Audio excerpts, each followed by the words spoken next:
On this very floor in January, the whole world witnessed a historic contest for House Speaker. I rise today to serve notice. Mr. Speaker, you are out of compliance with the agreement that allowed you to assume this role. The path forward for the House of Representatives is to either bring you into immediate total compliance or remove you pursuant to a motion to vacate the chair. We have had no vote on term limits or on balanced budgets as the agreement demanded and required. There's been no full release of the January 6 tapes as you promised. There has been insufficient accountability for the Biden crime family. And instead of cutting spending to raise the debt limit, you relied on budgetary gimmicks and rescissions so that you ultimately ended up serving as the valet to underwrite Biden's debt and advance his spending agenda. Mr. Speaker, you boasted in January that we would use the power of the subpoena and the power of the purse. But here we are, 8 months later, and we haven't even sent the first subpoena to Hunter Biden. That's how you know that the rushed and somewhat rattled performance you just saw from the Speaker isn't real. At this point, during Democrat control over the House of Representatives, they had already brought in Don Jr. 3 times.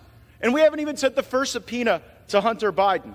Power of the subpoena and power of the purse. Only thing the 118th Congress is known for at this point is electing Kevin McCarthy Speaker and underwriting Biden's debt. And unfortunately, there's only one of those things we can remediate at this time. Power of the purse. Our leadership right now is asking us to vote for a continuing resolution. A vote for a continuing resolution is a vote to continue the Green New Deal, a vote to continue inflationary spending, and in the most troubling of fashions, a vote for a continuing resolution is a vote to continue the election interference of Jack Smith. Mr. Speaker, we told you how to use the power of the purse. Individual, single-subject spending bills that would allow us to have specific review, programmatic analysis, and that would allow us to zero out the salaries of the bureaucrats who have broken bad, targeted President Trump, or cut sweetheart deals for Hunter Biden. September 30th is rapidly approaching, and you have not put us in a position to succeed. There is no way to pass all the individual appropriations bills now. And it's not like we didn't know when September 30th was going to show up on the calendar. I must be better, you must be better, and this House must be better, for it is the last best hope for tens of millions of Republicans. We demand real oversight against this weaponized government. Just look at the bribery. If tens of millions of dollars flowing from foreign corrupt people into the bank accounts of the Biden family wasn't enough for actual impeachment, why were we even looking? Joe Biden deserves impeachment for converting the vice presidency into an ATM machine for virtually his entire family. We all see it. We all know it. Now, moments ago, Speaker McCarthy endorsed an impeachment inquiry.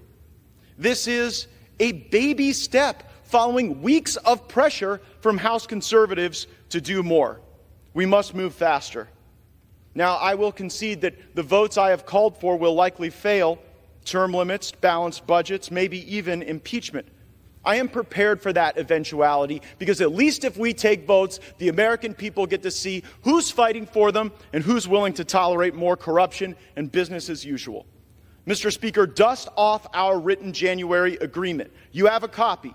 Reflect on the spirit of that agreement and build on the start that we had moments ago. Begin to comply. No continuing resolutions, individual spending bills or bust, votes on balanced budgets and term limits, subpoenas for Hunter Biden and the members of the Biden family who've been grifting off of this country, and the impeachment for Joe Biden that he so richly deserves. Do these things or face a motion to vacate the chair. And let me alert the country, a motion to vacate might not pass at first, but it might before the 15th vote.